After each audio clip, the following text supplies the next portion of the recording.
Perfect. All right, so first thing that we're gonna do is when we get our server, I always start off with installing the processor because I think it's probably the most fun part of the system. I've already gone ahead and unlocked my processors. The pins here, these little latches, this one here is going to lock the socket down on. So I'll just show you real quick there. And this one is for good measure to hold it into place. All right, so when removing the processor, obviously we don't have one in here, you're going to do this one that has the nice little flat tab to push on first, and then you'll do the lock second. And then to open up your socket, just push on the back side here where there's a little bit of a hinge, and you fold that open. So I'm gonna go ahead and do that on both sides here. Then the next thing, we're gonna go ahead and put our processors in. So processor has a nice little triangle here that lets us know how to line this up. If you look on the board has tons of markings. It almost walks you through this on its own. We have a white triangle here, a little triangle here, and even on the socket, we've got a little bit of a triangle, a little triangle here as well. When you put, and you're handling the processor, I know at the beginning I said we inspect for discoloration on the processor. We're gonna double check that, we're gonna make sure. And you're not gonna see it when you're looking at it face on.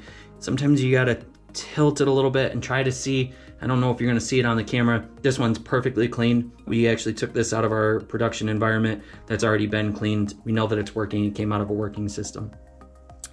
When you're placing your processor down in the system, you're going to gently put it in there. You can't really tell maybe on the video, but inside the socket, there are thousands of little tiny pins. You bend one of those, you touch, they touch, you're gonna cause a short. They're actually trying to make contact with the thousands of little pads that are on here. One other thing too that's worth mentioning as I'm putting this in here is you don't wanna drag that processor across.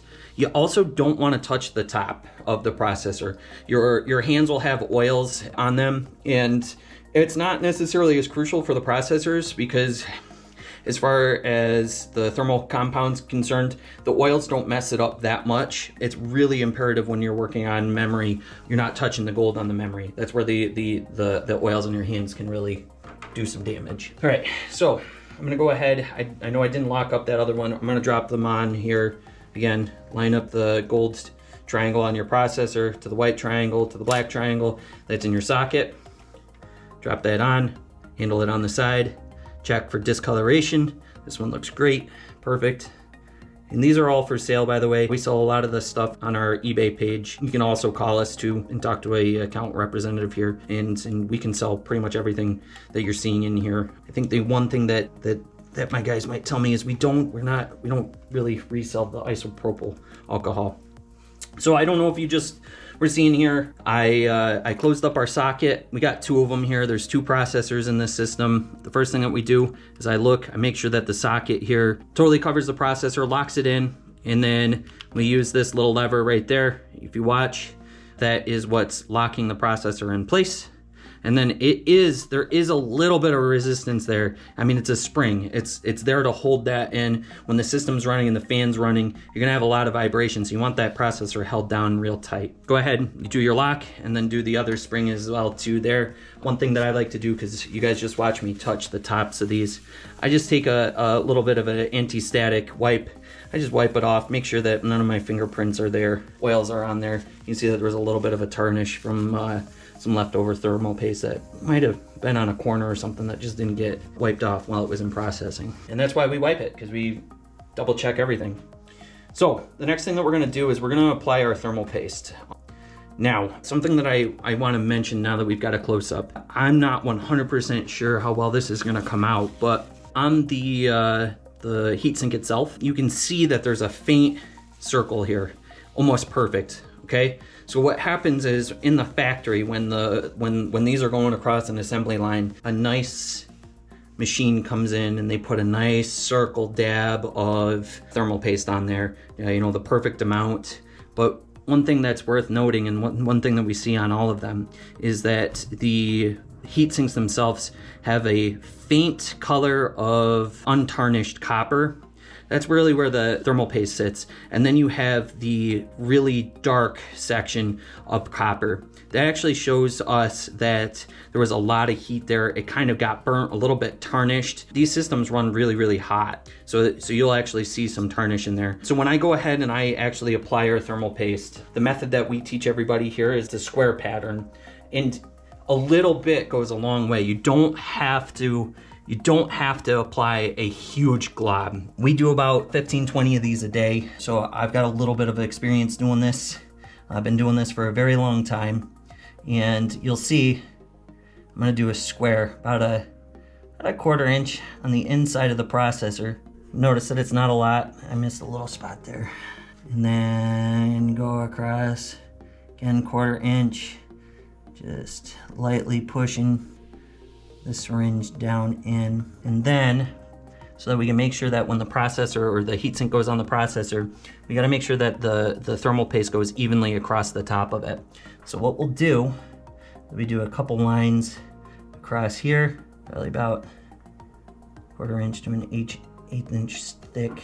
And I'm not an artist, so my lines aren't gonna be that straight. And then we do it again on the other side. So you get practice on the first one, and then you get to do it perfect on the second. So I didn't do an awesome job on this one. You can see that I used a little extra thermal paste over here. I think what we can do, I'm just gonna lightly brush a little bit in here. This is really a rookie move. Hopefully the manager of production doesn't see this. So once this thermal paste has been applied, some things that we can mention here is I'm doing this without using anything to kind of spread it. One thing that we do have some of our beginners do is use something like this. This is just like an HID card for getting indoors. They're pretty cheap. You can basically take that and spread it out. But because I've got a nice even application here on the processor, not so much on here, it'll be interesting to see, because what I want to do is I want to boot this up. I want to let it run for a couple minutes, and I want to show you guys what it's going to look like after the thermal paste heats up and it's actually been applied, or after the heatsink's been applied. The next thing that we're going to do is we're going to be putting on our heatsink. So you notice that the heatsink's got kind of like a funny shape. Everything's designed with purpose. The heatsink itself has copper on the bottom because it's a great conductor. It moves the heat up into here, and the fins act like a radiator as we blow it through. So the big part here, where you want this to be as close to the fans, we want it to be close to the fans, because essentially the server is just a high-end motherboard in a wind tunnel, right? So we actually, when we talk about server racks here, we actually try to use terms like Bernoulli's principle, because we're talking about high pressures, low pressures. We want to get as much air through the system as we can. We want to get cool air in and hot air out. So when you go ahead and you apply the heatsink, you don't really have to worry about pushing down too hard, because the screws itself has springs in there, so they're going to keep you from causing your thermal paste or anything to squish. So when you put your heatsink down, those screws are going to line up with the sockets, the holes on the socket. The screws on them should keep it from pushing down onto the thermal paste if you've done it right. So looking at this one, I bet you if I pull this one off, the thermal paste is going to not look good. I should be able to pull this off right now, and we should not see any thermal paste. You know what I'll do? I'm going to put this one on, and then we'll compare. I would recommend, don't be afraid to get as low as you can to try to make sure you get your screws lined up. See, that one's good. You can kind of give it a little bit of a wiggle, because remember, you're not touching your thermal paste, or at least you shouldn't. So let's see what that looks like when I pull that back off. I wouldn't get kicked off the team for that one. Let me show you. Let's take a look at the other one. This one I know is not gonna look good. Yeah, that one, we got a little bit too thick. You see how it's, we got a little bit too much on this side. You know what we'll do? We're gonna leave this just like this. I'm not gonna clean it off. I'm gonna put it all together. We're gonna run the server. We'll take a look to see what this looks like after the thermal paste is heated up and pressure has been evenly applied. So one thing that we use here, people are probably gonna panic. And again, we have very few servers that come back. People are gonna be panicking. They're saying, oh, he's using power tools. Well, yes, this is a power tool, but here's what we've got. The torque on this is set to a certain point where we know it's going to be perfect when we put the processor on. It's not torquing so hard, I can hold it back with one hand, and when you push this on, you gotta go in a start pattern. Doesn't matter which one you start with, but you gotta make sure that you follow in a pattern. Because the idea is to get this to apply the thermal paste as evenly as possible. I actually went a little bit too tight on this one. Make sure that you don't grab the threads too much on the first go. Backed it off too much. Make sure. So, start pattern. Got that one. So we just did one, we did two. I'm gonna do the next one. That one caught. Do the next one. That one caught. See? Even pressure.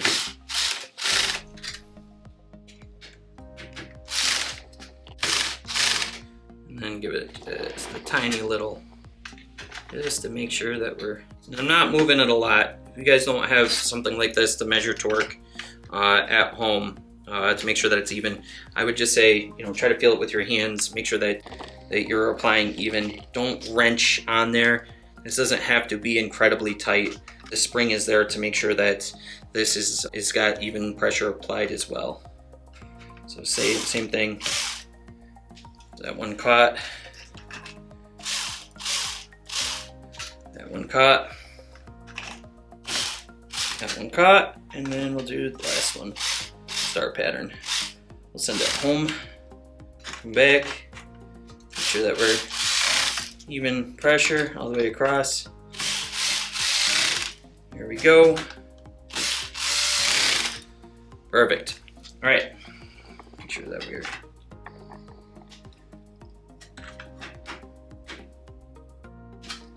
just don't have any extra give. That one had a little bit, but again, I'm not trying to put the screw through the bottom of the board. Okay, the next thing we're going to do is we are going to install our memory. So I believe we've got a shot of the top of the case, but when you pop that case off, there's some writing on the top.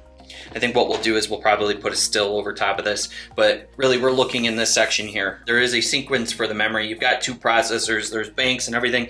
I'm not gonna go over it in this video because we're just trying to get the server put together. We're not necessarily going into the nuts and bolts of how microelectronics work.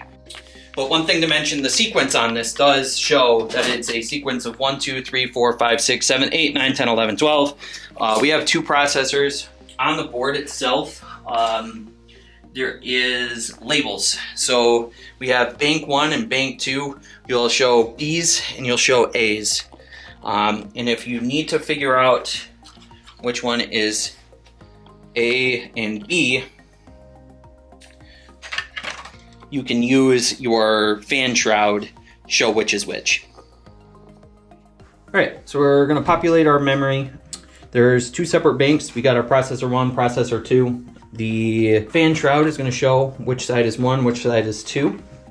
The top case, that's gonna show you how to populate. So if you're gonna put in all 12, you're gonna start from 1 and go all the way up to 12. On a processor 2, because this is the closest to me, this is where I'm going to start. On the board itself, it's actually labeled here with 1, and then just to make your life easier, Dell has nicely color-coded the sequence. So we've got 1, 2, we've got 3, 4. So notice that I started from the center of the board here, 3, 4. This one right here, this actually starts the bank for processor 1. So I'm gonna quickly show you how to pop these in and populate them. You really can't mess this up. So you notice that there's a notch in here. You're just gonna line that up and you're gonna slide that in. Make sure that your locks are open, and we're going to slide that in just like so.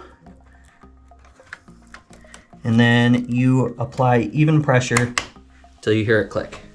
All right, I'm going to quickly go through. We're gonna populate this whole board. Because I've got enough memory here to fill this whole thing, I'm gonna go ahead and fill it. If you don't follow the instructions on the board, if you've only got enough to do channels 1 through 4 on each processor, that's totally fine. I would say don't mix your memory. Try to have all the same brand memory. Make sure that it's all the same speed, same brand, same serial number. Makes it all really easy to work with. You can mix some memories as long as the speeds and everything are there. If you're watching this video, you probably don't necessarily know how to do that. I would recommend just stick with the same brand. So real quick, I'm gonna go through. Let me just open everything up. We're gonna try to make this relatively quick because at the end of the video, I want to start this thing. I also want to show you guys probably what that thermal paste looks like if we've got time. Click. And again, these parts, everything that you see here, you guys can call. You can buy it on our website. You can go to our eBay channel. We sell everything. We do both brand new. We do refurbished as well.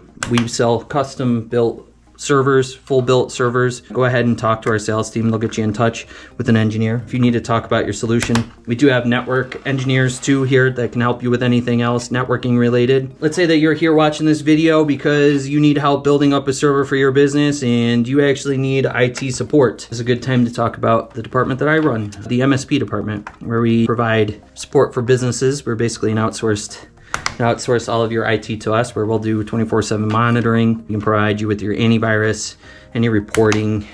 We help out with compliance, backups, cloud backups, 365 migrations, you name it. There's not very much that we don't do when it comes to projects. Got a wonderful staff. Right now, our customer satisfaction scores are right around a 5 or a 4.9 to be exact. I don't know if you guys just saw, I kind of rocked it a little bit to make sure that my pins were lined up correctly because I don't always hit it right on the first shot there. Make sure that everything's good. All right. Click, click, click. All right. Do a real quick inspection. Just make sure that everything is locked in. Oop, I missed one. I don't know if you guys can see too. I'm not filling every single one. I've got some blanks here. The blanks are good so that, these servers are pulling in dust. That's going to be a perfect spot for dust and things to catch unless you're in, a really clean data center. The next thing we're going to move into is our Perc Card. So Perc Card, this is just basically, when we're training our new engineers or new hardware technicians, we tell them that it's basically an operating system inside of an operating system. This is what's going to control your hard drives and your backplane all up front. This is a little bit tricky to install. There's not much to it, but it does require a little bit of finesse. You got to get it to hook in right here under this, where this channel is. This is actually, again, going with the wind tunnel concept. This is actually to flow air through and hit your riser cards. We get this to line up. There are 2 little pins on your Perc Card. You got to get those 2 little pins to line up with the holes here. And then the first part of your screw isn't threaded, just so that you can get those to line up just right. And again, you got to be kind of careful. They're built fairly resilient. I know you guys probably see I'm not wearing gloves. I'm not doing anything ESD related protection. These boards are pretty resilient. Doesn't mean that it's necessarily the perfect way to do it, but gets the job done.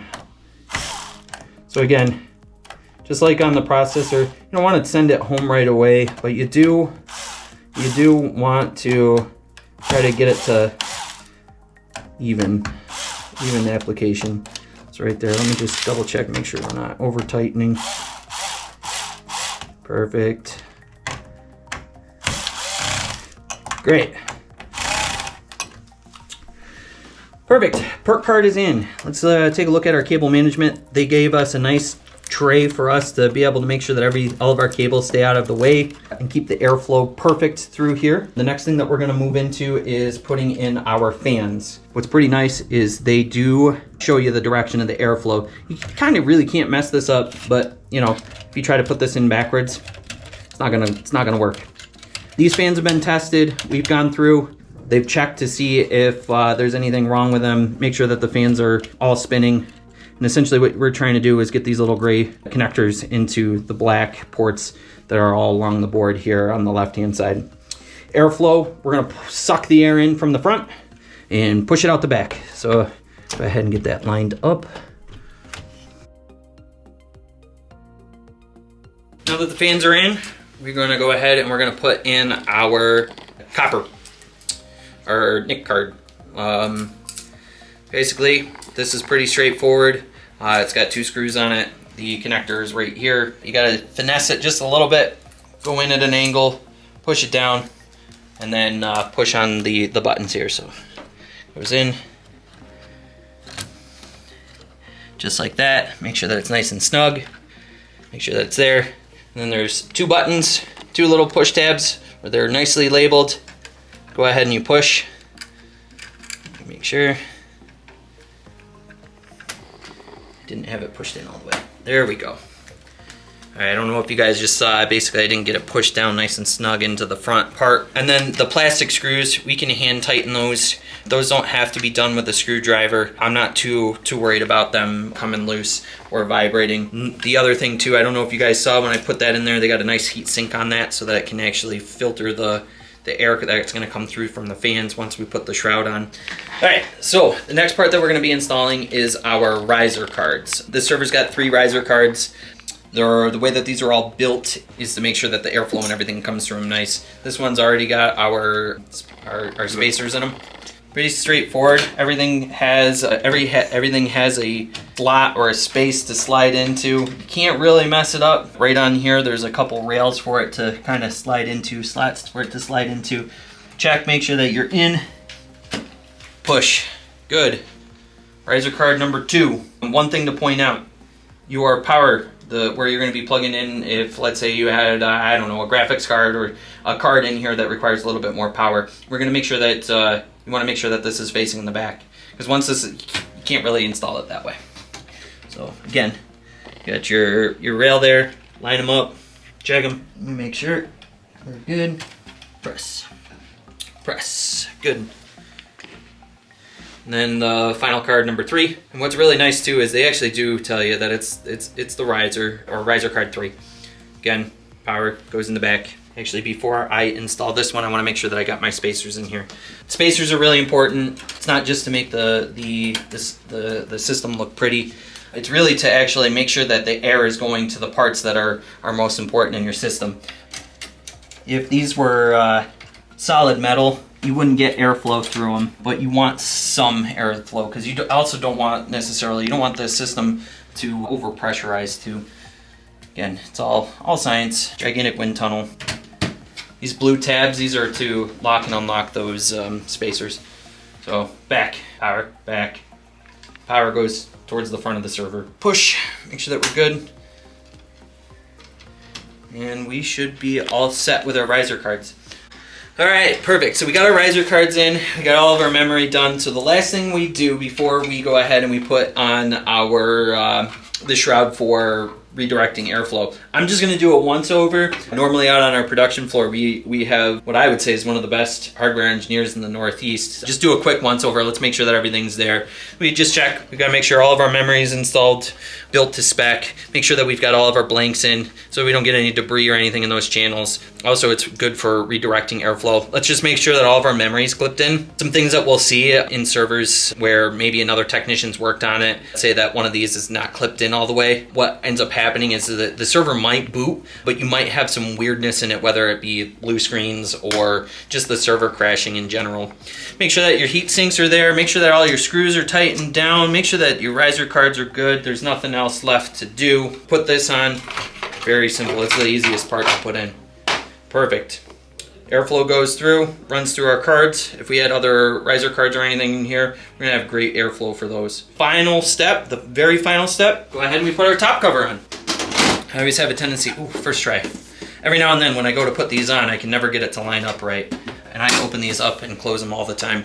So the next step that we're not gonna show here, because we don't have a great method in the format that we're doing, we will install our hard drives.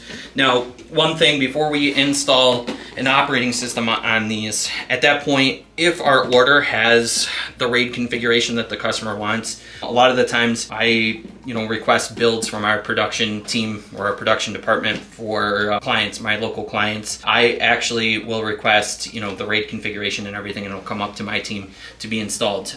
These are SAS drives. One thing too that we didn't really talk about is in the front, when we don't have hard drives in there, you really want to make sure that you've got brackets in your blanks, in your blank spots. Again, just like having a blank in for the memory, the blanks in the back, it's to guide airflow. We're basically trying to pull air straight in through the server through the blank and then try to close down the airflow just enough to actually pull more air over your hard drives. So I don't really have much more to talk about on that. Prior to us actually installing an operating system or anything else on this, we will actually run a full diagnostic. Depending on how we feel about the server, sometimes we'll run the diagnostic for, real quick. I've seen where we've had some systems where they're going into critical infrastructure and we've run diagnostics on them for 24 hours straight. And we do that for all of our systems before they go out there. Again, I can't stress it enough. We sell these things, they're warranted for 3 years. The only way for us to make good money on these is to make sure that parts don't come back. Final thing, if you guys have any suggestions or you want to see more content that's like this, go ahead and subscribe to our channel. Hit the like button if you liked what you saw today. Hit the notification bell if you want to get notified when we release more videos like this. If there's anything that you guys want to see, we've got a 18,000 square foot warehouse and we've got IT equipment. We could do demos like this for years. Feel free to leave a comment below, and until next time, peace.